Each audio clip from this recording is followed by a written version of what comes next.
This exercise is a standing hip abduction. It's going to target the lateral portion of your glutes.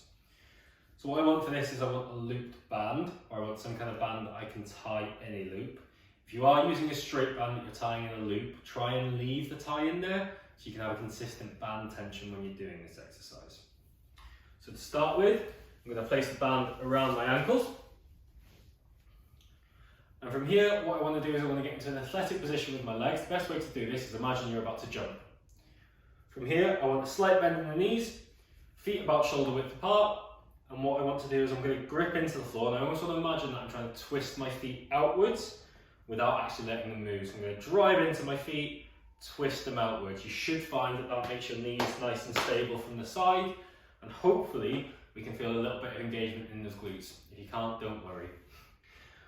Now the main goal with this exercise is actually going to be to train my stance leg. So even though I'm going to start by moving this one, if I engage my feet properly and hold that tension with the ground enough, what I'll find is the stimulation for this exercise is going to be on the stance leg.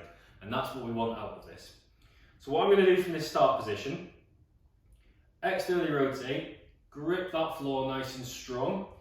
Then what I want to do is transfer as little of my weight over to the stance leg as possible until I can make this leg completely weightless. So once I've got that engaged, that leg's nice and engaged, that knee's strong, my foot's gripping the floor, I can feel that hip engaging, I'm going to unweight this other leg.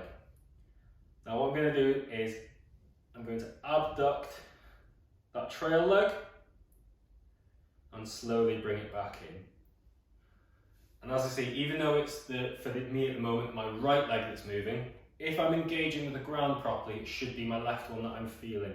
So as I go through this exercise, I'm going to ensure that I'm keeping that tension on the foot, keeping that leg nice and engaged, and controlling all of that momentum back in. The single leg balance is also a very important part of this exercise. Now, a few common faults we see with this. Number one is that people won't connect with the ground properly. So what we'll see is people doing this. We'll see the knees collapse in a little bit, and we'll see that in a lot of cases we can actually start to feel a little bit of tension in the back when we do this exercise. That just tells us the hip isn't working enough. So if you can feel it in your back, just really try and focus on that connection, and almost imagine sitting into your hips a little bit more.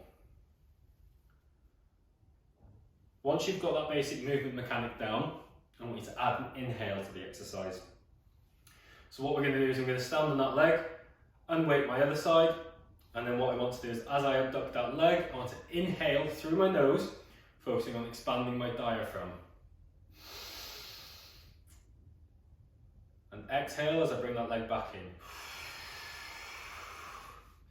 Now if you're really struggling for balance, what you can do to start with is use something to lean against. Although I do want to caution you that if we're using something to lean against, I want you to use as little as your body weight on this as possible.